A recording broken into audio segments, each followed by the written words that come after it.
Berjumpa lagi dalam permenungan kita edisi Jumat 11 November 2022, Pekan Biasa ke-32. Hari ini adalah peringatan Santo Martinus dari Tours, seorang uskup. Bacaan-bacaan liturgi hari ini, bacaan yang pertama dari surat kedua Rasul Yohanes ayat 4-9, dan bacaan Injil dari Injil Lukas bab 17 ayat 26 sampai 37. Yesus dalam bacaan Injil hari ini menjelaskan tentang hari di mana Anak Manusia datang. Kedatangan Anak Manusia tidak ada tanda-tanda lahiriah.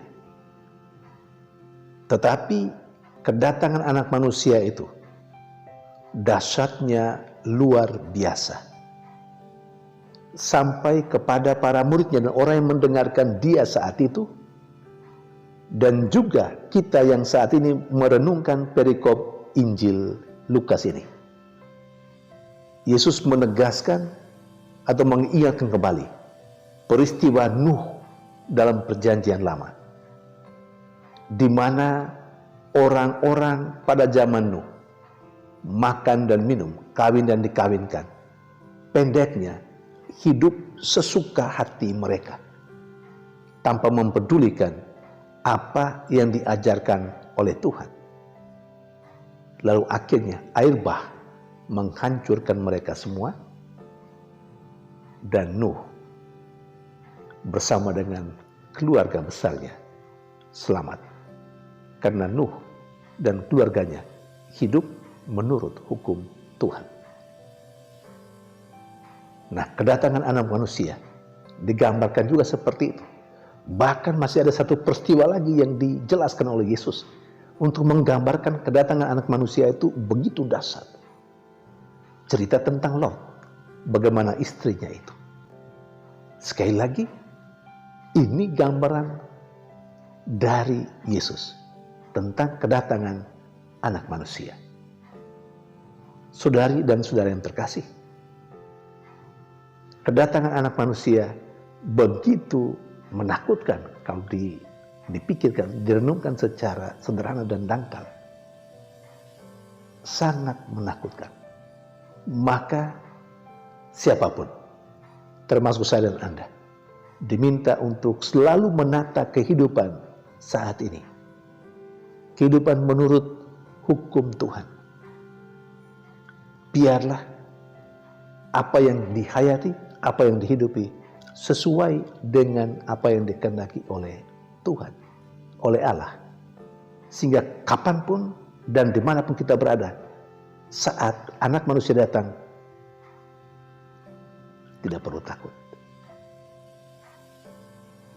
Lalu apa yang perlu dilakukan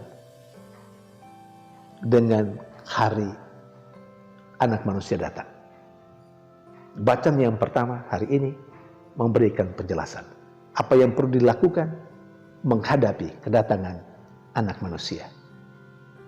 Rasul Yohanes dalam bacaan pertama menegaskan kepada para pembacanya, termasuk saya dan Anda, untuk hidup dalam kebenaran. Hidup dalam kebenaran berarti hidup dalam kasih.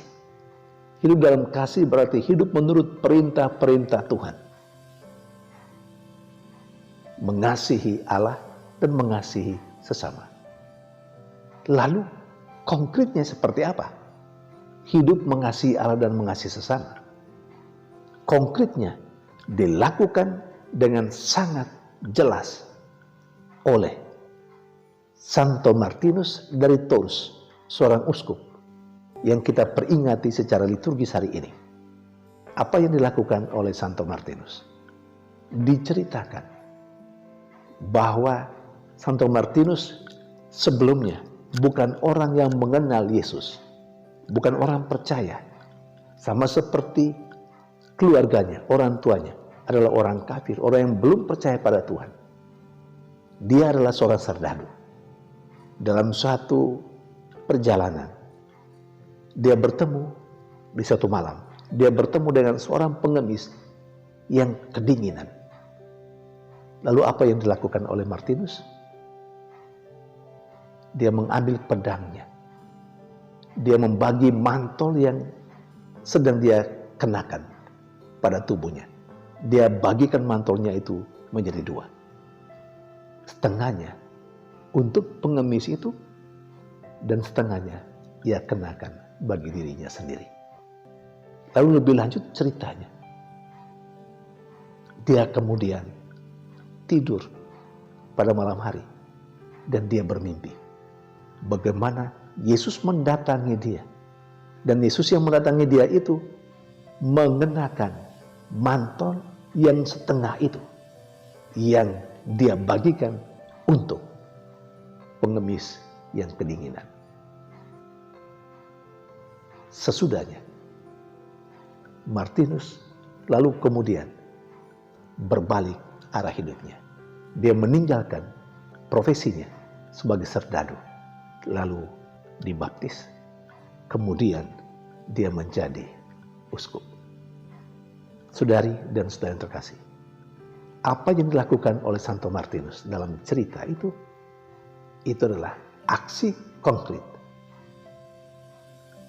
mengasihi Allah dan mengasihi sesama. Dalam diri sesama ada Allah. Karena itu dia bermimpi bagaimana Yesus mendatangi dia. Yesus yang sedang memakai setengah mantel yang dia berikan kepada pengemis yang miskin itu. Saudari dan saudara yang terkasih, mari kita terus menata kehidupan kita. Hidup menurut kehendak Allah, hidup dalam kebenaran, hidup dalam kasih, dan kasih yang diungkapkan dalam perbuatan konkret, berbagi dari apa yang dimiliki untuk sesama kita. Jangan pernah takut dan jangan pernah merasa rugi. Kenapa?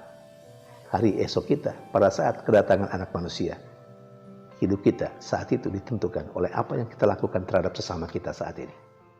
Tuhan memberkati.